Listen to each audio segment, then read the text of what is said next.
നമസ്കാരം. ചിലരുണ്ട് സരസ്വതി ദേവിയുടെ കടാക്ഷം നേരിട്ട് ലഭിച്ചവർ. അക്ഷരങ്ങളെ നിരത്തി വെച്ച് മനുഷ്യൻ്റെ ഹൃദയത്തിൽ വികാര വിക്ഷോഭങ്ങളെ ഉണ്ടാക്കാൻ കഴിവുള്ളവർ. അവരെ നമ്മൾ കവികളെന്ന് വിളിക്കും, ഗാനരചയിതാക്കളെന്ന് വിളിക്കും.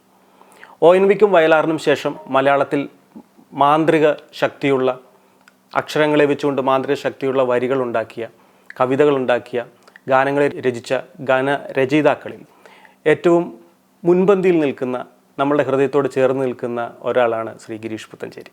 ഗ്രാമീണ തനിമയുള്ള വരികൾ കൊണ്ട് നമ്മുടെ ഹൃദയത്തിലെ ഗ്രാമത്തിൻ്റെ ഭംഗിയും നൈർമല്യവും നിഷ്കളങ്കതയും ഒക്കെ നമ്മുടെ ഉള്ളിലേക്ക് ആവാഹിച്ചു തന്ന കവി. അദ്ദേഹത്തെപ്പറ്റി പറയുമ്പോൾ നമുക്ക് കോഴിക്കോട് ജില്ലയിലെ കൊയിലാണ്ടിക്കടുത്തുള്ള പുത്തഞ്ചേരി എന്ന് പറയുന്ന ഗ്രാമത്തിലാണ് അദ്ദേഹത്തിൻ്റെ ജനനം. അദ്ദേഹത്തിൻ്റെ അമ്മ ഒരു സംഗീത അധ്യാപകയായിരുന്നു, സംഗീതജ്ഞയായിരുന്നു.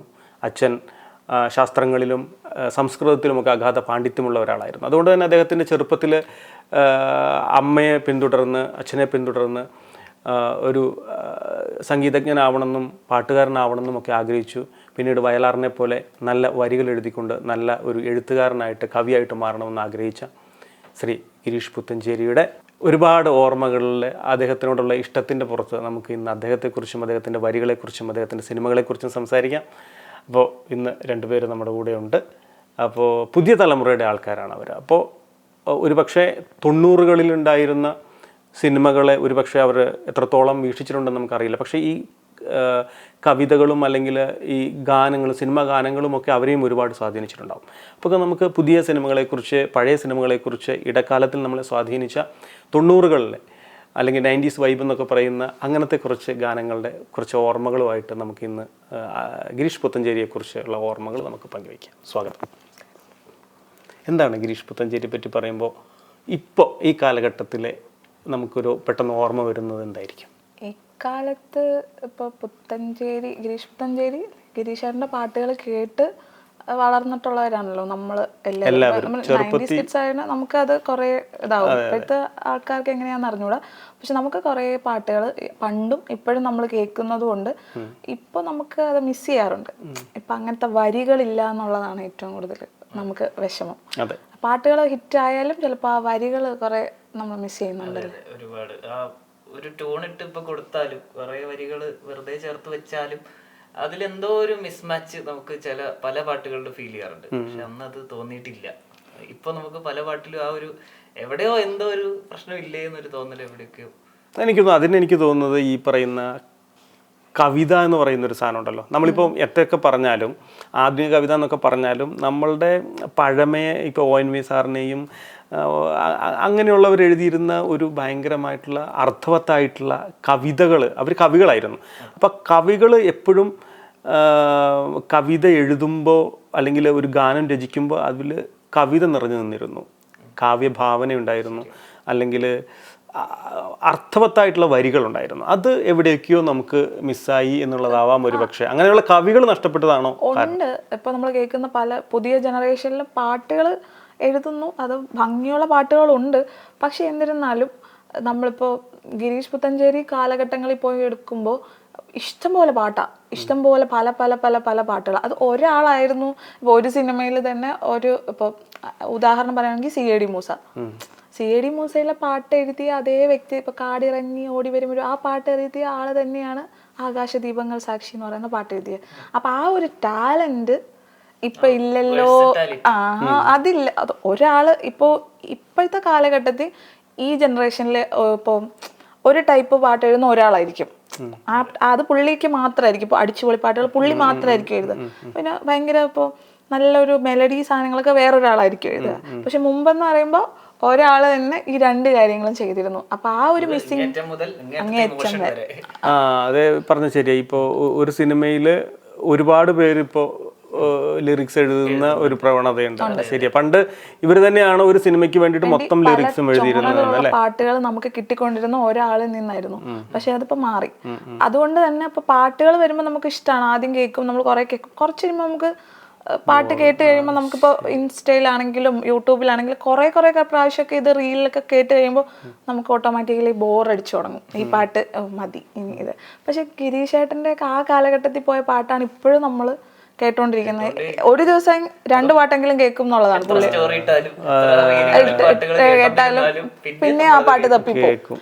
അതായത് ഇപ്പം നമ്മളിപ്പോൾ എടുത്തു പറയുന്ന ഉദാഹരണം പറയുകയാണെങ്കിൽ ഇപ്പം ഈ പുഴയും കടന്നെന്ന് പറയുന്ന സിനിമയിലെ പാട്ട് രാത്തിങ്കൾ പൂത്താലി ചാർത്തി, അന്നത്തെ കാലത്ത് എൻ്റെ അച്ഛൻ കേട്ട പാട്ട് ഇപ്പൊ ഞാൻ ആ പാട്ടിന് അഡിക്റ്റ് ആണ്. അപ്പൊ എവിടെയെങ്കിലും പോയി ആ പാട്ട് കേൾക്കാത്തൊരു ദിവസം ഇല്ല. അപ്പൊ ആ പാട്ടിനെ കുറിച്ച് ഗിരീഷ് ഏട്ടൻ തന്നെ പല ഇന്റർവ്യൂസിലും വാചാലനാവുന്ന ഞാൻ കണ്ടിട്ടുണ്ട്.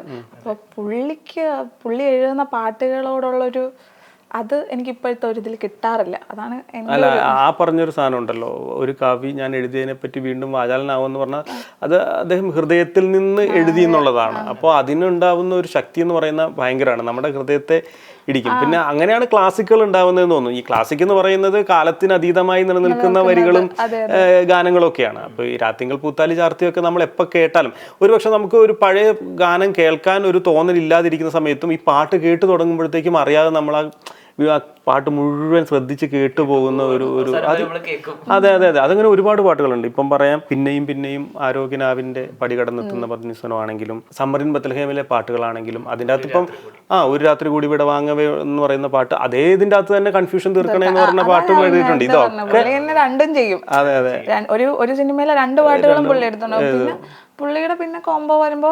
വിദ്യാസാഗറുമായിട്ട് ഇഷ്ടം പോലെ ഹിറ്റുകൾ. ഒരു സിനിമ മീശമാധവൻ എല്ലാ പാട്ടും ഹിറ്റാണ്. അല്ല, മീശമാധവൻ എന്നെ ഭയങ്കര ഇതാക്കി. ഇപ്പൊ ചിങ്ങമാസം വന്ന് ചേർന്നാലും എഴുതിയിട്ടുണ്ട്, കരിമിഴി കുരുവി എഴുതിയിട്ടുണ്ട്, അതിന്റെ എന്റെ എല്ലാം എല്ലാം അല്ലേ. എന്റെ എല്ലാം എല്ലാം എന്ന് പറഞ്ഞിട്ട് ശരിക്കും പറഞ്ഞാല് ദ്വയാർത്ഥമുള്ള പാട്ടാണ്. അത് ശ്രദ്ധിച്ചു കേട്ടിട്ടുണ്ടെങ്കിൽ പുള്ളിയുടെ ഒരു കഴിവാണ്. തോന്നില്ല അതൊരു അതിന്റെ കഥയുണ്ടല്ലോ. അതിന്റെ കഥ ഇളയരാജയാണ് മ്യൂസിക് ചെയ്യാനിരിക്കുന്നത്. ഈ പാട്ട് ചെയ്യുന്ന സമയത്ത് ഇളയരാജ പറഞ്ഞു ഈ പാട്ട് പറ്റില്ല. അപ്പൊ പുള്ളി ഭയങ്കര കർക്കശമാണല്ലോ. പുള്ളി പറഞ്ഞു ഈ വരി മാറ്റണം എന്ന് പറഞ്ഞു. പുള്ളി ആ പാട്ടിൽ പല വരികളും മാറ്റണം, ഈ പാട്ട് ഞാൻ ചെയ്യില്ല എന്ന് പറഞ്ഞു. പുള്ളിയുടെ എനിക്ക് ഇങ്ങനത്തെ പാട്ട് ചെയ്യാൻ പറ്റില്ല എന്ന് പറഞ്ഞു. അപ്പൊ പുള്ളി പറഞ്ഞു, അപ്പൊ ഗിരീഷ് ഏട്ടൻ പറഞ്ഞു മാറ്റില്ല, ഒരു പാട്ട് പോലും ഒരു വരി പോലും മാറ്റില്ല. അത് മുമ്പിലാണ് പറയുന്നത്.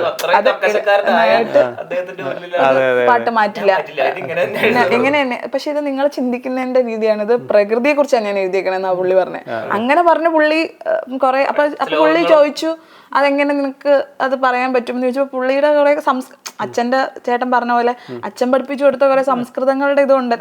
പുള്ളി പണ്ഡിതനാണ്. അപ്പൊ പുള്ളിക്ക് കുറെ കാര്യങ്ങൾ അറിയാം. ആ അറിവ് കൊണ്ട് പുള്ളി ഇളയരാജനെ വരെ അടിച്ചിട്ടു എന്നാണ് പറയണത്, ഫ്ലാറ്റാക്കി. അത് ഇപ്പൊ നമ്മള് ചെമ്പൂവേ പൂവേ കേട്ടാൽ നമുക്കറിയാം അതില് ദ്വയാർത്ഥമാണ് ഫുള്ള്. പക്ഷെ പുള്ളി ഇളയരാജ വരെ പറ്റിച്ചു എന്നുള്ളൊരു സാധനമാണ്. അത് അങ്ങനെ പറഞ്ഞു. അല്ല, അതില് മീശവാദം നമ്മള് പറഞ്ഞതിൻ്റെ അകത്തേ എന്റെ എല്ലാം എല്ലാം അല്ലേ, എൻ്റെ ചേലത്തെ ചെമ്പരത്തിൽ നിന്റെ കാലിലെ കാണാ പാദസരഞ്ഞാലേ, പിന്നെ നിന്റെ മാറിലെ മായ ചന്ദന പൊട്ട എനിക്കല്ലേ എന്നൊക്കെ പറയുമ്പോൾ കറക്റ്റായിട്ട് നമുക്ക് ഇതെന്താണ് എന്ന് പറയാം. പിന്നെ നമുക്ക് ഇങ്ങനെ ചിന്തിക്കാം, അത് ഹൃദയമായിരിക്കാം, പ്രണയമായിരിക്കാം എന്ന് പറയുന്ന ഒരു. അപ്പൊ രണ്ടും വെച്ചിട്ട് കളിക്കാനുള്ള ഒരു കഴിവുണ്ടായിരുന്നു. അതെ അതെ, അങ്ങോട്ട് ചിന്തിക്കണോ അങ്ങോട്ട് ചിന്തിക്കാം. അത് പുള്ളിക്ക് പറയാൻ മറുപടി ഉണ്ട്. പുള്ളി അത് പറഞ്ഞില്ലേ, പ്രകൃതി എന്ന് പറഞ്ഞാൽ പിന്നെ അവിടെ ഒരു നമുക്കൊന്നും പറയാനില്ല. അദ്ദേഹത്തിന് ഇത് പറഞ്ഞ പോലെ കൺവിൻസ് ചെയ്യിക്കാൻ പറ്റും എന്നുള്ളതാണ്. അതാണ് ഞാൻ ഇൻട്രൊഡക്ഷനിൽ പറഞ്ഞത്. ഈ സരസ്വതിയുടെ അനുഗ്രഹമുള്ളവർക്ക് വരികളെ വെച്ചിട്ട് അത് എങ്ങനെ വേണേലും അങ്ങോട്ടും. ഇപ്പം വയലാർ സാറൊക്കെ ഒരുപാട് അങ്ങനത്തെ ഇറോട്ടിക് സോങ്ങുകൾ എഴുതിയിട്ടുണ്ട്. അപ്പോൾ എനിക്ക് ഇപ്പം അദ്ദേഹത്തിൻ്റെ ഇൻ്റർവ്യൂ ഇപ്പം നമ്മൾ ഗിരീഷ് ഏട്ടനെ നേരിട്ട് പരിചയമില്ല, എന്നാലും ഇൻ്റർവ്യൂസ് കാണുമ്പോഴും നമ്മൾ ഈ പാട്ടുകൾ കേൾക്കുമ്പോഴൊക്കെ അദ്ദേഹം എടുത്തു പറയുന്ന ഒരു കാര്യമുണ്ട്, പൂർവ്വസൂരികളുടെ അനുഗ്രഹമാണ് കടന്നുപോയ, അല്ലെങ്കിൽ നമ്മൾ കേട്ടു വളർന്ന, അല്ലെങ്കിൽ നമ്മൾ ആരാധിച്ചിരുന്ന ആൾക്കാർ നമുക്ക് പകർന്നു തന്ന അറിവ്. അവരെ ശ്രദ്ധിക്കുമ്പോൾ, അവരെ പറ്റി നമ്മൾ പഠിക്കുമ്പോൾ, അല്ലെങ്കിൽ അവർ തന്ന ഒരു അനുഗ്രഹമാണ് ഇതെന്ന്. ഒരു പക്ഷേ ഹൃദയത്തിൽ അതൊക്കെ സൂക്ഷിക്കുന്നതുകൊണ്ടാവാം അദ്ദേഹത്തിന് ഇത്രത്തോളം, അല്ലെങ്കിൽ അറിവുള്ളത് കൊണ്ടാവാം അങ്ങനത്തെ ആദരവ് സൂക്ഷിക്കുന്നത്. അപ്പം ആദരവുള്ള, ബഹുമാനിക്കുന്ന അങ്ങനത്തെ ഒരു വ്യക്തിത്വം ആണ് എന്നുള്ള ഒരാൾക്ക് ആ അനുഗ്രഹം കൊണ്ടിങ്ങനെ ആ സമയത്ത് ഒഴുകി വരുന്ന ചില അനുഗ്രഹങ്ങളുണ്ട്. ഇപ്പോൾ നമ്മളീ പറയുന്ന ദേവാസുരത്തിലെ പാട്ട് സൂര്യകിരീടം വീണുടങ്ങി, ആ സിറ്റുവേഷൻ സോങ് എന്ന് പറയുന്നതിൻ്റെ, അതായത് ആ സിനിമയിലെ കഥയും എൻ്റെ അച്ഛൻ ഞാൻ ഇത്ര നാളും ചിന്തിച്ചിരുന്ന, ആരാധിച്ചിരുന്ന, ഞാൻ അഹങ്കരിച്ചിരുന്ന ആളല്ല എന്ന് തിരിച്ചറിയുന്ന നിമിഷത്തിൽ അത് ആ വരികളുടെ ഒരു സൂര്യകിരീടം വീണുടഞ്ഞു അല്ലേ എന്ന് പറയുന്ന ആ വരി, അത് എനിക്കൊന്നും ഒരുപക്ഷെ സാധാരണക്കാരനായിട്ടുള്ള ഒരാൾക്ക് ഒരിക്കലും അത് അങ്ങനത്തെ വരികൾ എഴുതാൻ പറ്റുമെന്ന് എനിക്ക് പുള്ളിയുടെ അച്ഛൻ്റെ ഇതൊട്ടിട്ടാണ് അത് എഴുതണേ. അതുപോലെ തന്നെ നമ്മൾ നേരെ രാവണപ്രഭുവിലേക്ക് വരുമ്പോൾ ആകാശദീപങ്ങൾ സാക്ഷി, സെയിം സാധനത്തിലുള്ളൊരു, അത് ഭാര്യ പോയി കഴിയുമ്പോൾ ഉള്ളൊരു സാധനമാണ്. അപ്പോൾ ആ വരികളിലൊക്കെ ഉണ്ട്, പ്രത്യേകിച്ച് എടുത്ത് അങ്ങനെ നമ്മൾ ആ പാട്ട് കേൾക്കുമ്പോൾ ആ ചില വരികളൊക്കെ നമുക്ക് ഭയങ്കരമായിട്ട് കൊള്ളുന്ന. എനിക്ക് ഈ പറഞ്ഞ പോലെ ഞാൻ ഈ ടച്ചിങ് ആയിട്ടുള്ള സൂര്യകിരീടം വീടുണഞ്ഞു രാവിൻ തിരുവരങ്ങിൽ പടുതിരിയാളും പ്രാണല്ലേതോ നിഴലുകള, ഈ സാധനങ്ങളൊക്കെ നമ്മളെ ഭയങ്കരമായിട്ട് അച്ഛനെ കുറിച്ചുള്ള ഓർമ്മകൾ, സാധനങ്ങൾ. അതുപോലെ ഇന്നലെ എൻ്റെ നെഞ്ചിലെ കുഞ്ഞു മൺവിളക്കൂതിയിലെ, എനിക്ക് പലപ്പോഴും നമ്മൾ അച്ഛനൊക്കെ ചെറുപ്പത്തിൽ നഷ്ടപ്പെട്ടത് കൊണ്ടാവാം നമുക്ക് ചില ഇങ്ങനത്തെ വരികൾ കേൾക്കുമ്പോൾ ഭയങ്കരമായിട്ട് ഹൃദയത്തിൽ കൊള്ളും. നമുക്ക് പാട്ട് പിന്നെ കേൾക്കുമ്പോൾ ഭയങ്കരമായിട്ട് സങ്കടമാവും ആ പാട്ട് ഓർക്കും. പിന്നെ പുള്ളി തന്നെ പറഞ്ഞിട്ടുണ്ട്, പുള്ളിയുടെ അച്ഛൻ മരിച്ച ഒരു സമയത്ത് വെച്ചിട്ടാണ് പുള്ളി ആ പാട്ട് എഴുതുന്ന പലതിലും ആ ജീവിതങ്ങൾ അതിലേക്കൂടെ കടന്നുപോയ ആളാണ്. അദ്ദേഹം അനുഭവിച്ച ആ അനുഭവങ്ങൾ തന്നെ എഴുതി അങ്ങ് പിടിപ്പിച്ചേക്കുക. അങ്ങനെ കേട്ടിട്ടുണ്ട്. പിന്നെ ഒരു ഇന്റർവ്യൂല് മറ്റേ ഇതില്ലേ ഈ പുഴയും കടന്നിലെ ആ പാട്ടിന്റെ ഒരു സാധനല്ലേ നമ്മൾ മുമ്പ് സംസാരിച്ച രാത്തിങ്ങൾ ഭയങ്കര ദരിദ്രമായിട്ടുള്ള ഒരു നാലുകെട്ടാണ്. ആ നാലുകെട്ടിലേക്ക് ആ പെൺകുട്ടിയുടെ പാദം വെച്ച് കഴിഞ്ഞപ്പോഴത്തേക്കും അവിടെ ഭയങ്കര അച്ചടക്കമൊന്നും ഇല്ലാത്തവരിടത്തേക്ക് ഒരു പെൺകുട്ടിയെ അവളെ വർണ്ണിക്കുന്ന ഒരു സാധനമാണല്ലോ. അത്രയും ഐശ്വര്യമുള്ള അല്ല, അദ്ദേഹം ഒരു ഡയറക്ടറും കൂടി ആയിരുന്നു. എനിക്കൊന്ന് മോഹൻലാൽ ലാലേട്ടനെ വെച്ചിട്ട് ഒരു സിനിമ ചെയ്യാൻ വേണ്ടി പ്ലാൻ ചെയ്തിരിക്കുന്ന സമയത്താണ് പഠിക്കുന്നത്. അപ്പം വടക്കുന്നാഥന്റെ സ്ക്രിപ്റ്റ് അദ്ദേഹമാണ്. വടക്കുന്നാഥൻ എന്ന് പറയുന്ന സിനിമ പേഴ്സണലി എത്ര പേർക്ക് ഇഷ്ടമാണെന്ന് എനിക്ക് അറിഞ്ഞൂടാ. പക്ഷെ അത് എൻ്റെ ഒരു വൺ ഓഫ് ദ ഫേവറേറ്റ് സിനിമയാണ്. പക്ഷെ വടക്കുന്നാഥൻ എനിക്ക് തോന്നിയിട്ടുണ്ട് പലപ്പോഴും അണ്ടർ റേറ്റഡ് ആയിട്ട് പോയിട്ടുള്ള ഒരു സിനിമയാണോ എന്ന് എനിക്ക് തോന്നിയിട്ടുണ്ട്. ഭയങ്കരമായിട്ട് അർത്ഥതലങ്ങളുള്ള ഒരു സിനിമയാണ്. കാരണം അത് അത്ര എളുപ്പത്തിൽ അതിനെ പറഞ്ഞു വയ്ക്കാൻ പറ്റില്ല. കാരണം മാനസികമായിട്ട് ഒരു ചെറിയ ഒരു പ്രശ്നം ഉണ്ടാവുന്ന ഒരു മനുഷ്യൻ സമൂഹത്തിൽ ഒറ്റപ്പെടുന്നതിൻ്റെയും അവൻ ആ സമൂഹത്തിൽ നിന്നും മാറി നിൽക്കപ്പെടുന്നതിൻ്റെയും അവനവൻ്റെ അസ്തിത്വം അന്വേഷിച്ച് കാശി പോലുള്ള സ്ഥലങ്ങളിൽ മാറി നിൽക്കുമ്പോഴും അവനെ ബന്ധങ്ങൾ വീണ്ടും അടുപ്പിക്കുന്ന ഒരു ഭയങ്കര, എനിക്ക് തോന്നുന്നില്ല ഈസി ആയിട്ടൊരു സ്ക്രിപ്റ്റ്, സ്പിരിച്വാലിറ്റി ഉണ്ട് അതിൽ. ഇനി വേറൊരാൾക്ക് അങ്ങനെ ഒരു സ്ക്രിപ്റ്റ് എഴുതാൻ പറ്റുമോന്ന് എനിക്ക് തോന്നുന്നു. ഞാൻ ഇതുപോലെ ന്യൂസ് ഈ റെഫറൻസ് എടുക്കുന്ന സമയത്ത് കേട്ടപ്പോൾ ഇപ്പോൾ പറഞ്ഞ പോലെ പിഷാരടി ഒരു ഇന്റർവ്യൂവിൽ പറയണ കേട്ടതാ അപ്പപ്പന്താടി പറഞ്ഞു നടക്കുന്നത് ഭൂമിക്ക് ഗുരുത്വാകർഷണം ഇല്ലാത്ത മോഹൻലാൽ ലാലേട്ടൻ പിന്നെ പഞ്ച് ഡയലോഗ് പറയുന്ന ഒരാളാണല്ലോ. അപ്പൊ ഇത് പഞ്ച് ഡയലോഗ് ആണോ എന്ന് ചോദിച്ചാൽ അത് പഞ്ച് ഡയലോഗാ, പക്ഷെ അതിന് ഭയങ്കര ആലങ്കാരികമായിട്ട് എഴുതി വൃത്തിയായിട്ട് വെച്ചിട്ടുണ്ട്. അപ്പോൾ അതൊരു പൊയറ്റിക് ആയിട്ടുള്ള ഒരാൾ എഴുതിയതാണെന്ന് സിഗ്നേച്ചർ ഇട്ടിട്ടുണ്ട് അതിനകത്ത്. അപ്പൊ അത് വേറൊരു ലാലേട്ടൻ സിനിമ. അതിൻ്റെ അകത്ത് അയാൾ എനിക്ക് ഇങ്ങനതൊക്കെ ആയിരുന്നു മാമ പ്രശ്നം എന്ന് പ്രശ്നം എന്ന് പറയുമ്പോഴും ആ പ്രശ്നത്തെ ഈ പറയുന്നത് പോലെ ആലങ്കാരികമായിട്ട് കാവ്യാത്മകമായിട്ടാണ് പറയുന്നത്.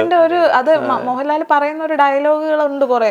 ഇപ്പൊ ഈ പറഞ്ഞ ഒരു അപ്പുപ്പന്താടി പറന്ന് നടക്കുന്നത് ഭൂമിക്ക് ഗുരുത്വാകർഷണം ഇല്ലാത്തതുകൊണ്ടാണെന്ന് പറയുമ്പോൾ ഇത് വേറെ സിനിമകളിൽ പോകുമ്പോൾ നീ ഇപ്പൊ അറേബ്യയിലെ എന്താ പറയല്ലേ മണലേറ്റി കളിക്കരുത് എന്നൊക്കെ പറയുന്ന മോഹൻലാലിന്റെ ഡയലോഗുകളെ അതേ പോയിറ്റിക് ആയിട്ടാണ് പുള്ളി ഈ വടക്കുന്നാഥനിൽ എഴുതിയിരിക്കുന്നത്. അതൊരു പഞ്ച് ഡയലോഗാ. തീവണ്ടി പോയിക്കൊണ്ടിരിക്കുന്ന സമയത്ത് അത് ചെറുതായിട്ടൊന്ന് പാളം തെറ്റി, അതുപോലെയാണ് എന്റെ മനസ്സൊന്ന് പാളം തെറ്റി, പിന്നെ അത് നേരെ ആവും എന്ന് പറയുന്ന സാധനത്തിലൊക്കെ അതൊക്കെ ഗിരീഷ് പുത്തഞ്ചേരി എന്ന് പറയുന്ന ആ പേരിന് സ്വന്തമായിട്ടുള്ള സാധനങ്ങൾ, ഒരു സിഗ്നേച്ചർ ഐറ്റംസ്. അതിലെ പാട്ട് ഗംഗ എന്ന് പറയുന്ന പാട്ട് ഭയങ്കര രസമല്ല. ഗംഗേ തുടിയിൽ ഉണരും ത്രിപുട കേട്ട് തുണിൽ ഉണർന്നു അതുപോലെ കുറെ ഇപ്പൊ വടികെട്ടാരം വെട്ടി പട്ടഹമോടെ ജനം വിട്ടി തുടങ്ങി അങ്ങനത്തെ കുറെ സാധനങ്ങൾ ഇങ്ങനെ പ്രാസ് ഒപ്പിച്ചുള്ള സാധനങ്ങൾ. ഒരു ട്യൂൺ കൊടുത്താൽ ആ ട്യൂണിന് ഉചിതമായ രീതിയിലുള്ള വരികള് കൊമ്പിലെ എന്ന് പറയുന്നത് ജീവിതത്തിന്റെ സ്വപ്നമേ എന്ന് എഴുതിയാൽ ശരിയാവില്ല. അവിടെ ആ സാധനങ്ങൾ വന്നാലേ അത് വരുവുള്ളൂ. അത് പുള്ളി ഒരു മ്യൂസീഷ്യനും കൂടെ ആണ്. പുള്ളിക്ക് ഒരു ഗായകനാകാനായിരുന്നു ആഗ്രഹം, ഒരു യേശുദാസിനെ പോലെ ആവണം എന്ന് പറഞ്ഞു കേട്ടോ. അല്ല, നമ്മൾ ഇന്റർവ്യൂലൊക്കെ കാണുമ്പോൾ പുള്ളി മൊത്തം പാടിയിട്ടാണ് ഒരു ഗായകനാണ്. അപ്പൊ ആ ഗായകനുള്ളിൽ കിടക്കുന്നതുകൊണ്ട് തന്നെ ഒരു പാട്ടിന്റെ ഫ്ലോ മനസ്സിൽ ചിന്തിക്കാനോ അതിനനുസരിച്ചുള്ള വരികൾ, അവിടെ ചടുലത വേണോ, അവിടെ ഇന്ന വരികളിലുള്ള അല്ലെങ്കിൽ ഇന്ന വാക്കുകൾ വേണോ, അതിന്റെ മറ്റു വാക്ക് ഉപയോഗിക്കണോ എന്ന് തീരുമാനിക്കാനുള്ള ഒരു സാധനം. 6-ാം തമ്പുരാനിലെ പാട്ടുണ്ടല്ലോ മറ്റേ ഹരിമുരളീരവം. പുള്ളി ഉണ്ടായ കാര്യം പറയുന്നത് വളരെ പെട്ടെന്ന് ഉണ്ടായതാണ്. ഇപ്പോൾ പുള്ളിയുടെ എല്ലാ റെക്കോർഡിങ്ങിന് പോകുന്ന പാട്ടുകളും സമയത്ത് കേൾക്കുമ്പോ 5 മിനിറ്റിലൊക്കെ ഉണ്ടാക്കിയെന്ന്. അപ്പോൾ ഹരിമുരളീരവം തലേദിവസം ഇവർ ചെറുതായിട്ട് വെള്ളമടിച്ച് കിടന്ന് ഉറങ്ങിപ്പോയി. ഇപ്പോൾ രാവിലെ റെക്കോർഡിംഗ് ആണ്. അപ്പോൾ രണ്ടുപേരും കാറിൽ കയറി അങ്ങോട്ടും ഇങ്ങോട്ടും മിണ്ടുന്നില്ല. അപ്പോൾ എന്ത് ചെയ്യും? അവിടെ ചെന്നാൽ ഒന്നും ചെയ്യാനില്ല. അപ്പം എല്ലാവരും വരുമല്ലോ. അപ്പോൾ പടത്തിൻ്റെ പൂജയോ എന്തൊക്കെയോ നടക്കുകയാണ്. അപ്പോൾ ഇത് തീർക്കണം. അപ്പോൾ അതിൻ്റെ അകത്തിരുന്ന് അന്ന് നീ അതിൽ ലിറിക്സ് എഴുത്, എന്നാ പിന്നെ ട്യൂൺ ചെയ്തു എന്ന് പറഞ്ഞാൽ അങ്ങനെ മറ്റേ വെള്ളം വെക്ക് ചൂട് നീ വെള്ളം വെക്ക് മറ്റേ എന്ന് പറയും മറ്റേ അമ്മൂമ്മമായിരുന്നു അന്നേരത്തിൽ പറയുന്ന പോലെ പറഞ്ഞ് സ്റ്റുഡിയോയിൽ എത്തിയപ്പോഴത്തേക്ക് അവർ അങ്ങോട്ടും ഇങ്ങോട്ടും പറഞ്ഞ് ആണ് ആ സിനിമ അത് ഹരിമുരളീരവം എഴുതി. അപ്പോൾ ഹരിമുരളീരവം എന്ന് പറയുന്ന വളരെ ചുരുങ്ങിയ ഒരു സമയം കൊണ്ടുണ്ടായ ഒരു പാട്ട് എത്രത്തോളം ഹിറ്റാണ്, അതും അത്രത്തോളം വേരിയേഷൻസ് ഉള്ള പാട്ട്, അത്രത്തോളം വരികളും ഭയങ്കര രസമായിട്ട് അതിൽ ഇവിടുത്തെ കാര്യങ്ങൾ പറയുന്നുണ്ട്, ബോംബെയിലെ പ്രശ്നങ്ങൾ എന്തായിരുന്നു മോഹൻലാൽ എന്ന് പറയുന്ന സാധനങ്ങൾ കാണിക്കുന്നുണ്ട്. എല്ലാം അടക്കൊണ്ട് ആ ഒരു ഭയങ്കര രസകരമായിട്ടുള്ളൊരു പാട്ട് വളരെ നിമിഷം കൊണ്ട്. ഇതൊക്കെ പറയുന്നത് മാസ്റ്റേഴ്സിന് മാത്രം പറ്റുന്ന ഒരു പരിപാടിയാണ്. ഗിരീഷ് പുത്തഞ്ചേരിയുടെ ഒക്കെ ലെവല് ഒരുപക്ഷെ നമ്മളിരുന്ന് സംസാരിക്കുമ്പോൾ എത്രത്തോളം അതിന് പറ്റും. കാരണം ഞാൻ ഒരു കവിത 9ാം ക്ലാസ്സിലും കണ്ടു പഠിച്ചപ്പോൾ ഒരു കവിത എഴുതി ഫസ്റ്റ് പ്രൈസ് മേടിച്ചിട്ട് നമ്മൾ ഞാൻ വലിയ കവിയാണ് എന്ന് പറഞ്ഞ് അഹങ്കരിച്ച് കിടന്ന ഒരു കാലഘട്ടത്തിൽ അവരൊക്കെ എന്താണ് എഴുതി വെച്ചിരുന്നതെന്നും എന്താണ് അവർ എഴുതുന്നതെന്നും ഒരു ട്യൂൺ കേൾക്കുമ്പോൾ ആ പടത്തിൻ്റെ സിറ്റുവേഷൻ കേൾക്കുമ്പോൾ ആ സിറ്റുവേഷൻ അനുസരിച്ച് അതേ ഇമോഷൻ പ്രേക്ഷകരിലേക്ക് കൊടുക്കാൻ പറ്റുന്ന രീതിയിൽ ആ വരികൾ എഴുതി ഉണ്ടാക്കുക എന്ന് പറയുന്നത് അത്ര ഈസി ആയിട്ടുള്ള പരിപാടിയേ അല്ല. അത്രയും പെട്ടെന്ന് പല മ്യൂസിക് ഡയറക്ടേഴ്സും പറഞ്ഞിട്ടുണ്ട് മിനിറ്റുകൾ. ഇപ്പൊ ഇന്നലെ എന്റെ നെഞ്ചില് 10 മിനിറ്റ് കൊണ്ട് ഉണ്ടായതെന്ന് അതെന്നതല്ലേ ഇന്നലെ എന്റെ നെഞ്ചില് കുഞ്ഞുമണികളെ. ഇപ്പൊ എം ജയചന്ദ്രന്റെ ഇത് കേൾക്കുമ്പോൾ നമ്മൾ കേട്ടെടുത്തോളം പുള്ളിയും ഗിരീഷ് പുത്തഞ്ചേരിയും എം ജയചന്ദ്രനും തമ്മിൽ ഭയങ്കരമായ ഒരു ബോണ്ട് ഉണ്ടായിരുന്നു. അപ്പോ പുള്ളി വെറുതെ പറയുന്ന പോലെ പറയില്ല. അപ്പൊ അവരുടെ അടുത്ത് പറഞ്ഞു ഒരു പാട്ട് എഴുതാൻ പറഞ്ഞപ്പോ ഇവര് തമ്മിൽ എന്തോ ഒരു പിണക്കം ഉണ്ടായി, ക്ലാഷായി, വഴക്കുണ്ടായി. അപ്പൊ അങ്ങനെ പോയിട്ട് അവിടെ ജയചന്ദ്രൻ അവിടുന്ന് പോയി വടക്കിട്ട് പോയി ഗിരീഷേട്ടനും പറഞ്ഞു ഇനി ഞാൻ നിന്റെ കൂടെ. അപ്പൊ പാട്ട് എഴുതുമ്പോ സജഷൻ പറയുമല്ലോ മ്യൂസിക് ഡയറക്ടേഴ്സ്. അപ്പൊ അദ്ദേഹം തന്നെ ചോദിക്കുക നീ ഗിരീഷ് പുത്തഞ്ചേരി ആവണ്ട, നീ മ്യൂസിക് ചെയ്താൽ മതി, ഞാൻ പാട്ട് എഴുതിക്കോളാം എന്ന് പറയും. അങ്ങനെ പോയിട്ട് അപ്പൊ ജയചന്ദ്രൻ പോയി കഴിഞ്ഞപ്പോ ജയചന്ദ്രൻ ഉള്ളിലൊരു നമ്മൾ ഏറ്റവും പ്രിയപ്പെട്ട ഒരാളോട് വഴക്കുണ്ടാക്കി പോകുമ്പോ ഒരു പ്രശ്നമുണ്ടല്ലോ. അപ്പൊ അദ്ദേഹം ചെന്ന് ഭാര്യയോട് പറഞ്ഞു ഞാനിങ്ങനെ ഗിരീഷേട്ടനായിട്ട് വഴക്കിട്ടിട്ടാണ് വന്നത്. അപ്പൊ ഈഗോ പ്രശ്നമുള്ളത് കൊണ്ട് അങ്ങോട്ട് വിളിക്കാനും ഒരു മടിയായി, പിന്നെ വഴക്ക് കേൾക്കുമോ എന്നുള്ള പേടിയുണ്ട്. അവസാനം രാത്രിയാണോ വെളുപ്പിനെയാണോ കോള് വരിക, ഗിരീഷേട്ടൻ വിളിക്കുകയാണ്, എടാ മോനെ നീ എന്റെ മോനല്ലേ, ഞാൻ നിനക്ക് വേണ്ടി ഒരു പാട്ട് എഴുതി വെച്ചിട്ടുണ്ട്. അങ്ങനെ പറഞ്ഞ ആ പാട്ട് അയ്യോ അതൊരു ഓമനത്തുള്ള പാട്ടാ. ആ പാട്ട് എഴുതി വെച്ചിട്ടുണ്ട് വാന്ന് പറഞ്ഞിട്ട് വിളിക്കുമ്പോൾ പോയി പെട്ടെന്ന് തന്നെ ആ പാട്ട് കമ്പോസ് ചെയ്യാം. പാട്ടിപ്പോൾ എത്ര ആലോചിച്ചിട്ട് എനിക്ക് വരുന്നില്ല. ആ പാട്ട് അത് കേൾക്കുമ്പോൾ അറിയാം അതൊരു ഭയങ്കര ഓമനത്തായിട്ട് ആ പാട്ട് എഴുതിയിരിക്കുന്നത്. അതപ്പോ ആ മോനോടുള്ള സ്നേഹം അതില് മൊത്തം അത് നമ്മുടെ ഒരു കുഞ്ഞിന് വേണ്ടി എഴുതിയത് പോലെ തന്നെ എഴുതി വെച്ചിട്ടുണ്ട്. മ്യൂസിക് ഡയറക്ടേഴ്സ് ഓരോ ട്യൂണായിരിക്കുമല്ലോ ഇട്ട് കൊടുക്കുക. അത് ചിലപ്പോ പദങ്ങളായിരിക്കും പറയുക, അല്ലെങ്കിൽ ഇങ്ങനെ സൗണ്ട് ഉണ്ടാക്കുക. അപ്പൊ ഇളയരാജ ആകാരം പറയും, അങ്ങനെയൊക്കെ പറയും. അങ്ങനെ ജയചന്ദ്രന്റെ മ്യൂസിക്കില് അപ്പോഴാണ് ടാ വരണേ. അപ്പൊ ആറ്റിങ്കരയോ ആ പ്രാസത്തില് പോവും ആ പാട്ടെല്ലാം. കാറ്റേ വരുമോ അവ അത്രയും അദ്ദേഹം ഇളയരാജ പാട്ട് കൊടുക്കണം. അത്രയും ടാലന്റ്, പ്രാസം ഒപ്പിച്ച് ഇങ്ങനെ അക്ഷരങ്ങളിലൊക്കെ പ്രാസം ഒപ്പിച്ച് കറക്റ്റ് ആയിട്ട് ഇങ്ങനെ ചെയ്യാൻ പറ്റും. അക്ഷരങ്ങളുമായിട്ട് അങ്ങനെ വഴങ്ങി ജീവിക്കുക. അപ്പൊ ഈ പറഞ്ഞോണ്ടിരിക്കുമ്പോ തന്നെ ഇപ്പൊ മ്യൂസിക് ഡയറക്ടർ ആ വാക്ക് വേണ്ടെന്ന് പറയുമ്പോ അടുത്ത വാക്ക് അപ്പൊ വരും. എന്ന് വെച്ചാൽ വായനയുണ്ടായിരുന്നു, ഒരുപാട് വായനകൾ. പിന്നെ ചെറുപ്പം തൊട്ടേ നമ്മൾ ഈ പാട്ടും പിന്നെ ഈ അക്ഷര ശ്ലോകങ്ങളൊക്കെ പഠിക്കുമ്പോഴൊക്കെ ഒരുപാട് പദങ്ങൾ നമ്മൾ പണ്ട് സ്കൂളിൽ പര്യായ പദങ്ങളൊക്കെ പഠിച്ചിരുന്നു. അപ്പൊ നമ്മൾ എന്തിനാ പരീക്ഷയ്ക്ക് മാർക്ക് കിട്ടാൻ വേണ്ടി 3 പര്യായ പദം എന്ന് പറഞ്ഞു. പക്ഷെ ഈ പര്യായ പദങ്ങളൊക്കെയാണ് ശരിക്കും പറഞ്ഞാൽ ഈ പാട്ടും ഗാനങ്ങളൊക്കെ രചിക്കുമ്പോൾ നമ്മൾ ഉപയോഗിക്കുന്നത്. നമ്മൾ പ്രസംഗിക്കുമ്പോൾ പോലും അതെ, നമ്മളെപ്പോഴും നമ്മൾ സംസാരിക്കുന്ന പദങ്ങൾ ഉപയോഗിച്ചു കഴിഞ്ഞാൽ അതിനൊരു ഭംഗി ഉണ്ടാവില്ല. അപ്പോൾ പിന്നെ ഓരോ പിന്നെ വാക്കുകൾക്കും അതിന് ഉചിതമായിട്ടുള്ള, ആ സന്ദർഭത്തിന് ഉചിതമായിട്ടുള്ള ചില വേറെ പര്യായ പദങ്ങളുണ്ടാവും. ആ പദങ്ങൾ ഉപയോഗിക്കുമ്പോഴാണ് അവിടെ ഭയങ്കര രസകരമായിട്ടുണ്ടാവുന്നത്. അങ്ങനത്തെ കുറെ വാക്കുകളുണ്ട്. ഇപ്പൊ ഗിരീഷന്റെ എല്ലാ പാട്ടുകളിലും പ്രാവ്, ഇപ്പൊ പ്രാവ് എന്ന് പറയുമ്പോൾ ഗിരീഷന്റെ കുറെ പാട്ടുകളിൽ പ്രാവുകൾ കാണാം. അപ്പൊ അങ്ങനെ ഓരോ പദങ്ങൾ, ഇപ്പൊ മുത്തെ, അങ്ങനെ കുറെ പദങ്ങളുണ്ട്. ഇത് ഇപ്പോ വിദ്യാധര മാസ്റ്റർ പറയുന്ന കേട്ടിട്ടുണ്ട്, അദ്ദേഹത്തിനോട് പറഞ്ഞു കഴിഞ്ഞാൽ ഒരു വേർഡ് പറ്റുന്നില്ല എന്ന് പറഞ്ഞാൽ ഒരു 10 അതിന് പര്യായമായിട്ടുള്ള ഒരു 10, ചേട്ടൻ പറഞ്ഞ പോലെ 10 വേർഡുകൾ ഉണ്ടാവും. അപ്പോ ഇത് മതിയോ, ഇത് മതിയോ, ഇത് വേണം, ഇങ്ങനെ സാധനം ഉണ്ട്. ഇപ്പൊ ബേണി ഇഗ്നീഷ്യസിന്റെ പാട്ട് വരുമ്പോ തേന്മാവിൻ കൊമ്പത്തിന്റെ പാട്ടിന്റെ കോമ്പോസിഷൻ, അപ്പൊ ആ സമയത്ത് കറുത്ത വെണ്ണ പാട്ടിന്റെ ലാസ്റ്റ് തന്നന തന്നന തന്നന തന്നന തന്നന അങ്ങനെ ഒരു വേർഡ് കണ്ടുപിടിക്കാന്ന് പറഞ്ഞാൽ ഭയങ്കര പാടാ. പക്ഷെ അദ്ദേഹത്തിനോട് പറഞ്ഞു കഴിഞ്ഞപ്പോ ഇത് പറ്റുന്നില്ല എന്ന് പറഞ്ഞപ്പോ അടുത്ത തരാം അങ്ങനെ തുള്ളിക്കളിക്കുന്നു. അതൊരു പ്രാസത്തില് അത് പറഞ്ഞു കൊടുത്തു. അത് അപ്പൊ ഇത് പറ്റുന്നില്ല എന്ന് പറഞ്ഞ അടുത്ത സാധനം ഉണ്ട് കയ്യില്, ഇത് വേണ്ടേ അടുത്ത തരാം, അത് ഇങ്ങനെ കയ്യിലിരിക്കുക. അതുപോലെ ട്യൂൺ ഇട്ടോണ്ടിരിക്കുക ജയചന്ദ്രൻ മറന്നുപോ പൂമകളെ, അത് ഇങ്ങനെ പാടിക്കൊണ്ടിരിക്കുമ്പോ അതിന്റെ കൂടെ മറന്നുപോ പൂമകളെ എഴുതിക്കോ, അതുപോലെ അതിന്റെ കൂടെ വെറുതെ അവിടെ ഒരു വെറുതെ ഇട്ടോ, നീ അവിടെ ഇട്ടോ, അങ്ങനെ ആരോ പറഞ്ഞു കൊടുക്കുന്ന പോലെയാണ് പുള്ളി വരി എഴുതുന്നതെന്ന് ജയചന്ദ്രൻ പറഞ്ഞിട്ടുണ്ട്. അതായത് ആ ഫ്ലോയിൽ പറയുന്നതിന്റെ കൂടെ ആ വാക്കങ്ങ് വരിക, അതങ്ങ് എഴുതിക്കോ. അതുപോലെ ചിത്ര ചേച്ചി എങ്ങാണ്ട് പാടാൻ ഇരുന്ന് കഴിഞ്ഞപ്പോ അതുപോലെ ഒരു പാട്ട് ചിത്ര ചേച്ചി തന്നെ ഇന്റർവ്യൂവിൽ പറയുന്നുണ്ട്. ചിത്ര ചേച്ചി ഇരിക്കുമ്പോ പാട്ട് കിട്ടുന്നില്ല, പാടാൻ വരികൾ കിട്ടുന്നില്ല, ട്യൂൺ വിദ്യാസാഗർ ഇട്ട് കഴിഞ്ഞിട്ട് പാട്ട് പറയുമ്പോഴത്തേക്കും ഇങ്ങനെ ഒരു പുള്ളി അദ്ദേഹത്തിന് ഇപ്പൊ എഴുതാൻ വയ്യ. അപ്പൊ ചിത്ര ചേച്ചിയാണ് എഴുതുന്നത്, പറഞ്ഞു കൊടുക്കുക, ട്യൂൺ കേൾക്കുന്നു, പാട്ട് പറഞ്ഞു കൊടുക്കുന്നു, ചിത്ര ചേച്ചി എഴുതുന്നു, ചിത്ര ചേച്ചി പാടുന്നു. അങ്ങനെ ഒരു ഇപ്പൊ തരാൻ പറഞ്ഞാൽ ഇപ്പൊ തരും, അങ്ങനെ ഒരു. പിന്നെ കുറെ ഡയറികളുണ്ട് അദ്ദേഹത്തിന്റെ, നമ്മള് എല്ലാം എഴുതി വെക്കും, ഓരോ കുഞ്ഞു കുഞ്ഞു ഡയറികളിൽ എഴുതി സൂക്ഷിച്ചു വെക്കും. പെട്ടെന്ന് എന്തെങ്കിലും ആവശ്യം വന്നാൽ ഡയറികളെല്ലാം എടുക്കുന്നു, ഓരോ വരികൾ അതിൽ നിന്ന് എടുക്കുന്നു, പാട്ട് എഴുതി വെച്ചതിനകത്തുനിന്ന് വരികൾ എടുത്തിട്ട് പിന്നെയും അതായത് കൃഷ്ണകുടിയിൽ ഒരു പ്രണയകാലത്ത് മ്യൂസിക് ചെയ്യുന്ന സമയത്ത് കമൽ സാറാണ് ഡയറക്ടർ. അപ്പോൾ ഈ പാട്ട് ചെയ്തുകൊണ്ടിരിക്കുക. അപ്പോൾ ഈ പിന്നെയും മ്യൂസിക് ആദ്യം കുറെ കമൽ സാർ കേട്ടിട്ടാണ് വിദ്യാജിയെ കൊണ്ട് ആ പാട്ട് ചെയ്യിക്കുന്നത്. പിന്നെയും അവർക്ക് ഇഷ്ടമായി, അത് ഇഷ്ടമായില്ല. അപ്പോൾ വിദ്യാജി ഹാർമോണിയത്തിലാണല്ലോ ചെയ്യുക. അപ്പോൾ അത് ഓക്കെ ആയി കഴിഞ്ഞപ്പോഴത്തേക്കും ഗിരീഷേട്ടൻ വന്നു. ഗിരീഷേട്ടനും വിദ്യാജിയും തമ്മിൽ ഭയങ്കര ഒരു 126ഓളം പാട്ടുകൾ ഇവര് ഒരുമിച്ച് ചെയ്തിട്ടുണ്ട്.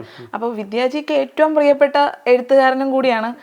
ഇപ്പൊ ഞങ്ങള് വിദ്യാജിയുടെ കോൺസെർട്ട് കാണാൻ പോയപ്പോഴും വിദ്യാജി അത് പറയുന്നുണ്ട്. ആ കോൺസെർട്ടിൽ നിന്ന് പറയുകയാണ്, എനിക്കിപ്പോ ഈ കേരളത്തില് ഏറ്റവും മിസ് ചെയ്യുന്നത് ഗിരീഷേട്ടനെയാണ്. അതുപോലെ ഗിരീഷ് ഇല്ലാത്തതുകൊണ്ട് എൻ്റെ പാട്ടുകൾക്ക് പലപ്പോഴും എനിക്ക് ജീവൻ ഇല്ല എന്ന് തോന്നിയിട്ടുണ്ട് എന്ന് പുള്ളി ഒരു വലിയ സദസ്സിന്റെ മുന്നിൽ നിന്ന് പറയണം. അപ്പൊ തന്നെ നമ്മളെപ്പോലുള്ള ഇപ്പോഴത്തെ കാലഘട്ടത്തിലുള്ള ഒരുപാട് പേരുണ്ട് അവിടെ. അപ്പൊ അവർക്ക് അത് കേൾക്കുമ്പോൾ എന്തായിരിക്കും ആ ബോണ്ടെന്ന് ഇപ്പൊ സംഗീതത്തിന് സ്നേഹിക്കുന്നവർക്ക് കുറെയൊക്കെ മനസ്സിലാവും ഒരു മനുഷ്യനെ എന്തുമാത്രം മിസ് ചെയ്യുന്നുണ്ട് എന്നുള്ള ഒരു സാധനം. അപ്പൊ അങ്ങനെ ഈ പാട്ട് എഴുതാൻ വന്നപ്പോഴത്തേക്കും ഗിരീഷേട്ടൻ പറഞ്ഞു, അപ്പൊ ഇവര് തമ്മിലൊരു അങ്ങോട്ടും ഇങ്ങോട്ടും ഒരു അണ്ടർസ്റ്റാൻഡിങ് ഉള്ളപ്പോൾ ഗിരീഷേട്ടൻ പറഞ്ഞു, എന്നാൽ ഒരു കാര്യം ചെയ്യാം, ട്യൂൺ മാറ്റണ്ട, ഞാൻ പാട്ട് മാറ്റാന്ന് പറഞ്ഞു. അപ്പൊ വിദ്യാജി പറഞ്ഞു വേണ്ട, ഞാൻ ട്യൂൺ മാറ്റാം. അപ്പൊ ട്യൂൺ മാറ്റാന്ന് പറഞ്ഞപ്പോ കമൽ സാറിന് ഈ ട്യൂൺ എനിക്ക് ഇഷ്ടമായല്ലോ, അപ്പൊ ഇനി ഇത് മാറ്റണ്ട, ഇതാണ് എനിക്ക് ഇഷ്ടപ്പെട്ട ട്യൂൺ എന്നുള്ളത് കൊണ്ട് അപ്പൊ തന്നെ ഗിരീഷേട്ടൻ പറഞ്ഞു ഒരു 5 മിനിറ്റ് ഞാൻ അകത്ത് പോയിട്ട് വരാം. അപ്പൊ കമൽ സാറിനെയും വിളിച്ച് അകത്ത് കൊണ്ടുപോകുമ്പോൾ ഒരു 4-5 ഡയറി അവിടെ എടുത്ത് വെച്ചിരിക്കുക ബെഡിൽ. ഇതിൽ ഏത് പാട്ട് വേണമെങ്കിലും എടുത്ത് നോക്കിക്കഴിഞ്ഞപ്പോൾ ഈ പാട്ട് ആ ട്യൂണുമായിട്ട് കുറെ സാമ്യം ഉണ്ടെന്ന് തോന്നിയപ്പോൾ അത് പിന്നെയാണ്. അപ്പൊ അത് വന്ന് നോക്കിയപ്പോ തന്നെ പിന്നെയും ആ കിട്ടുന്നുണ്ട്. ആ ഒരു ടെമ്പോ കറക്റ്റ് ആയിട്ട് അത് കിട്ടി. ഓൾറെഡി കേട്ടിട്ടേ ഇല്ല സമയത്തില്ല. അല്ലാതെ രണ്ടുകാര്യം പറയാം, എനിക്ക് ഇവര് തമ്മിലുള്ള ഒരു കണക്ഷനും പുള്ളി ഇതായിരിക്കും അങ്ങനെ ഇതെങ്ങനെയാണ് എന്ന് പറയുന്ന ഒരു സാധനം. ആ വരിയുടെ ഭയങ്കര രസമല്ലേ, പിന്നെയും ആരോ കിനാവിന്റെ പടികടന്നെത്തുന്ന പതിനിസ്വനം. എന്ത് ഭംഗിയുള്ള സാധനങ്ങളാണ്. നമ്മുടെ കിനാവിന്റെ പടികടന്ന് ആരോ വരുന്നുണ്ട്, ഒരാളെ പ്രതീക്ഷിക്കുന്ന പിന്നെ അതിനകത്തൊരു നല്ല വരിയുണ്ട്, ഒരാൾ വന്ന് ചേരുമെന്ന് ആരോ സ്വകാര്യം പറഞ്ഞതാവാം. അപ്പം അത് ഗിരീഷേട്ടൻ തന്നെ പറഞ്ഞിട്ടുണ്ട്, ആരോ വരും എന്നുള്ള ഇത്രയും പ്രതീക്ഷയിൽ ഒരു മനുഷ്യൻ കാത്തിരിക്കുന്നു എന്നുള്ള ഒരു സാധനം. ഇപ്പം ഐ മിസ് യു എന്ന് പറയുന്നതിന് ഗിരീഷേട്ടന്റെ വാക്ക് അങ്ങനെയൊക്കെയാ. മറ്റേ പാട്ടുണ്ടല്ലോ സമ്മറിൻ ബെത്ലഹേമിൽ ഒരു രാത്രി കൂടി അതിൽ അതുപോലെ ചില വരികളുണ്ട്. ഞാൻ എനിക്കൊരു പാട്ട് കേൾക്കുമ്പോൾ ഞാൻ വരികൾ ജീവിക്കുന്ന ആളാണ്. ഞാൻ വരികളാണ് എനിക്ക് ഏറ്റവും, സംഗീതമാണോ വരിയാണോ ഇഷ്ടം എന്ന് ചോദിച്ചാൽ ഞാൻ വരികളിലാണ് കൂടുതലും ഞാൻ ശ്രദ്ധിക്കുക. അപ്പോൾ ഈ വരികളൊക്കെ കേൾക്കുമ്പോൾ നമുക്ക് ഞാൻ ശരിക്കും അപ്പോൾ ഗിരീഷേട്ടനെ മിസ് ചെയ്യും. അപ്പോൾ ഇപ്പോഴത്തെ പാട്ടുകൾ ഇല്ലേ എന്ന് ചോദിച്ചാൽ ഉണ്ട്, പക്ഷെ എന്തോ ഒന്നില്ല, അതാണ് വിഷയം. അല്ല ഇത് തന്നെ ഇപ്പൊ പറഞ്ഞ പോലെ ഒരു രാത്രി കൂടി വിടവാങ്ങവേ, ഒരു പാട്ടുമൂളി വെയിൽ വീഴവേ, തനിയെ പതിയെ പറന്നെന്നെ അരികിൽ വരും അഴകിന്റെ തൂവലാണ് നീ എന്ന് പറയുന്നത്. ഒരു രാത്രി കൂടി ഇവിടെ വാങ്ങുമ്പോൾ അല്ലേ, അത് ഭയങ്കര പ്രണയവും ഭയങ്കരമായിട്ടും എല്ലാം ചേർന്നിട്ടുള്ള ഒരു അതെ അതെ. അതാണ് ഞാൻ പറയാൻ വന്ന വരി. പുലരാൻ തുടങ്ങും ഒരു രാത്രി തനിയെ കിടന്ന മിഴിവാർക്കവേ, ഒരു നേരത്തെ തെന്നൽ അലിവോടെ വന്ന് നെറുകിൽ തലോടി മാഞ്ഞു. ഇതൊക്കെ ആരെ കൊണ്ട് എഴുതാൻ പറ്റും? അതൊക്കെ അദ്ദേഹത്തിന്റെ മാത്രം ഒരു സാധനമാണ്. അതേപോലെ ഈ വേഴ്സറ്റാലിറ്റി എന്ന് പറയുന്നത് എല്ലാ ജോണേഴ്സിലുള്ള പാട്ടുകൾ, ഇപ്പൊ ഭക്തിഗാനം, മറ്റേ പമ്പ ഗണപതി, മച്ചകത്തമ്മയെ കാൽ തൊട്ട് വന്നിട്ട് എനിക്ക് ഭയങ്കര ഇഷ്ടപ്പെട്ട ഒരു ജോണർ ആണെങ്കിൽ കൂടി ഗംഗയെ കുറിച്ച് അത് ഭയങ്കര ഇതല്ല. ഗംഗെ തൊടിയിൽ ഉണരും ത്രിവിട കേട്ടു തൊഴിലുണർന്നു പാടി എന്റെ നടന മണ്ഡപം തുടർന്നു. ആ നദിയുടെ അടുത്തുള്ളവർക്ക്, അടുത്ത് കുറെ അറിഞ്ഞവര് പോലും ഇത്രയും ഗംഗേനെ ഇതാക്കി എഴുതിയിട്ടുണ്ടാവില്ല എന്ന് ഞാനിങ്ങനെ എവിടെയോ വായിച്ചു. അത് ഭയങ്കര രസം. സൂര്യനാളം ഒരു സ്വരമഴയുടെ ശ്രുതി മന്ത്രതീർത്ഥമൊഴുകിയ പുലരിയിൽ അനുരാഗമാർന്ന ശിവസാനു ശൃംഗമൊടി കേറി വന്ന പുരുഷാർത്ഥ സാരം. ഭയങ്കര സ്പിരിച്വാലിറ്റി ഒക്കെ ഉണ്ട് അതിൻ്റെ അകത്ത്. അതായത് പുരുഷാർത്ഥം എന്ന് പറയുന്നത് ഗംഗ നദി, ഇത് ശിവന്റെ നിന്നാണ് ഗംഗ വരുന്നത് പറഞ്ഞത്. ഗംഗയെക്കുറിച്ച് വർണ്ണിക്കുന്നുണ്ട്, നമ്മുടെ ഒരു അസ്തിത്വത്തെക്കുറിച്ച് പറയുന്നുണ്ട്. ആ പാട്ട് മുഴുവനായിട്ടും അങ്ങനെ തന്നെയാണ് പോകുന്നത്. എനിക്കൊന്ന് ഒരു ഞാൻ എന്നെ തന്നെ അന്വേഷിച്ചുള്ള യാത്രയിൽ ഞാൻ ഗംഗയുടെ അടുത്ത് പോകുന്ന, അല്ലെങ്കിൽ കാശിയിൽ പോകുന്ന ഗംഗാ നദി, അങ്ങനത്തെ കുറെ സാധനങ്ങളുമായിട്ട് ഭയങ്കരമായിട്ട് കേട്ടിട്ടുണ്ടല്ലോ. ഇപ്പം നമ്മള് ഭയങ്കരമായിട്ട് മനുഷ്യന്മാർക്ക് കുറെ നമ്മളെ കുറിച്ച് ഓർത്ത് ഭയങ്കര ഇതുണ്ടല്ലോ, ഞാൻ ഇങ്ങനെയാണ്, ഞാൻ വലിയ സംഭവമാണ്. പക്ഷെ നമ്മള് വാരണാസി ഗംഗ ആ ഒരു സ്ഥലത്ത് ഈ മൃതദേഹങ്ങളൊക്കെ കത്തിക്കുന്ന ഒരു സ്ഥലത്ത് ചെല്ലുമ്പോൾ സ്വാഭാവികമായിട്ട് അത് ഇല്ലാതാവും എന്നാണ് നമ്മൾ കേട്ടിട്ടുള്ളത്. നമ്മൾ ഇത്രയേ ഉള്ളൂ എന്ന് പെട്ടെന്ന് മനസ്സിലാവും. ഒരു പോയിന്റിൽ എത്തുമ്പോൾ ഇത്രേ കത്തിക്കഴിഞ്ഞിട്ട് പെട്ടെന്ന് എടുത്ത് ഗംഗയിലോട്ട്, അങ്ങനത്തെ ഒരു സംഭവം. അപ്പൊ അത് തീർന്നു. അപ്പൊ ഇത്രയേ ഉള്ളൂ എന്ന് അദ്ദേഹം, അതാണ് ആ പാട്ടിൽ കൂടെ കുറച്ച് വരികളിൽ ഇതാക്കിയിരിക്കുന്നത്. വലിയ അഹങ്കാരം ഒന്നും വേണ്ട, ഇത്രയേ ഉള്ളൂ സംഭവം. അതെ, നമുക്ക് അവിടെ പോകുമ്പോൾ അത് മനസ്സിലാവും. ഇപ്പോൾ ഞാൻ അവിടെ പോയിട്ടുണ്ട്. അവിടെ പോകുമ്പോൾ ഇപ്പം എനിക്ക് കുറേ കൂടെ അങ്ങനെ പകുതി കത്തിച്ചിട്ട് ഇടുന്നില്ല. ഞാൻ ആദ്യം പോയ സമയത്ത്, ഇപ്രാവശ്യം പോയപ്പോൾ അങ്ങനെ കണ്ടില്ല, പൂർണ്ണമായിട്ടും കത്തിച്ച് കളഞ്ഞ് ചാരമെടുക്കും. പക്ഷെ ആദ്യം പകുതി വെന്ത ശരീരങ്ങളെടുത്ത് ഗംഗയിലേക്ക് ഇടും. അതായത് നമ്മളീ പറയുന്ന പോലെ അവിടെ ചെന്ന് കഴിഞ്ഞാൽ നമ്മളിവിടെ ഒരു മൃതദേഹത്തെ ഭയങ്കര പരിപാവനമായിട്ട് കണ്ട് ഭയങ്കര ക്രിയകളൊക്കെ നടത്തിയല്ലേ, ഇവരിതിങ്ങനെ എടുത്ത് നമ്മളിപ്പോൾ അവരെ കൊണ്ട് ഏൽപ്പിച്ചിട്ട് പോവാ.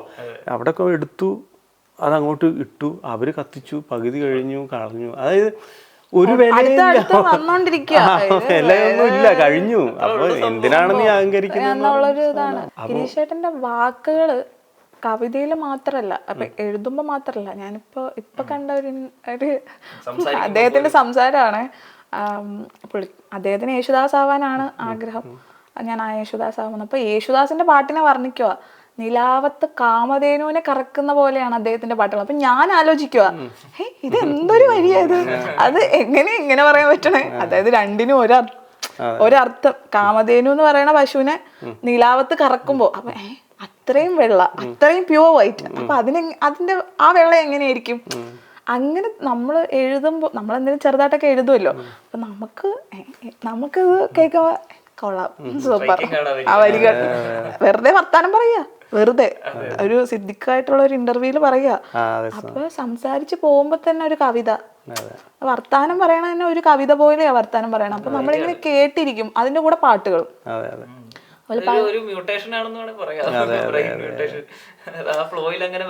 എനിക്ക് തോന്നുന്നില്ല ഇനി ഒരു പക്ഷേ നമ്മുടെ മലയാളത്തിൽ ഇത്രയും കാവ്യാത്മകമായിട്ട് മലയാള പദങ്ങളെ ഇത്രയും നന്നായിട്ട് അതിൻ്റെ അർത്ഥതലങ്ങൾ ഉൾക്കൊണ്ടുകൊണ്ട് സിറ്റുവേഷനെ മനസ്സിലാക്കിക്കൊണ്ട് നമ്മുടെ ഹൃദയത്തിൽ ഈ പറയുന്ന പ്രണയവും പ്രണയ നൈരാശ്യവും ഒക്കെ ഇത്രയും അത് അനുഭവിച്ചവർക്ക് അതിൻ്റെ തന്നെ ഇൻറ്റൻസിറ്റിയിൽ കൊടുക്കാൻ പറ്റുന്ന ഒരു കവിയോ അല്ലെങ്കിൽ വരികളോ ഒന്നും ഇനി മലയാളത്തിൻ്റെ സിനിമാ ഗാന മേഖലയിൽ ഉണ്ടാവുമെന്ന് തോന്നുന്നില്ല. എനിക്കൊന്ന് കവിത എന്നുള്ള രീതിയിൽ പോലും വരുമെന്ന് എനിക്ക് തോന്നുന്നില്ല. അതിൽ പുതിയ പദങ്ങൾ കയറി തുടങ്ങി, പുതുമ എന്തൊക്കെയോ വേണമെന്നുള്ള ചിന്ത വന്നു തുടങ്ങി, അല്ലെങ്കിൽ പുതിയ ജനറേഷൻ അതിൻ്റെ മലയാള ഭാഷയിൽ നിന്ന് എത്രത്തോളം അകന്നു പോകുന്നു എന്നുള്ള നമ്മൾ കാണുന്നുണ്ട്. അപ്പോൾ ഇനി അത്രത്തോളം നമ്മളെ പിടിച്ചുലയ്ക്കുന്ന വരികളും നമ്മളെ സ്വാധീനിക്കുന്ന വരികളും അത്രത്തോളം നമ്മളുടെ ഉള്ളിൽ എന്താ പറയുക, ഒരു കുളിർമയോ ഒരു എൻ്റെ മലയാളം ഞാൻ എന്നൊക്കെ തോന്നുന്ന വികാരങ്ങൾ ഉണ്ടാക്കുന്ന ഗാനങ്ങളോ ഇനി മലയാളത്തിൽ ഉണ്ടാവുമെന്ന് എനിക്ക് തോന്നുന്നില്ല. ഒരു പക്ഷേ ആ ഒരു ഗാന ശാഖയിൽ അവസാനത്തെ ഒരു കവിയും ഗാനരചയിതാവുമായിരിക്കും ഗിരീഷ് പുത്തഞ്ചേരി എന്ന് തോന്നുന്നു. പുതിയ ഹരിനാരായണനെ പോലുള്ളവരുണ്ടെങ്കിൽ പോലും എനിക്ക് തോന്നുന്നില്ല അങ്ങനത്തെ ഒരു കാലഘട്ടം ഇനി തിരിച്ചു വരുമെന്ന്.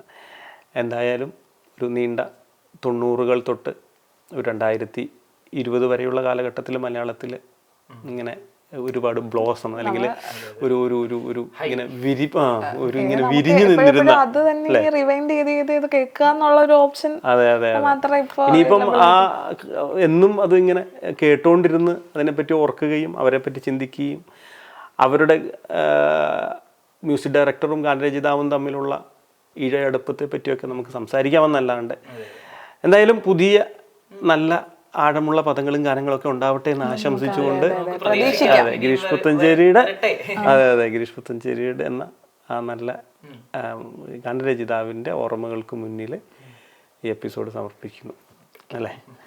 സന്തോഷം. Thank you.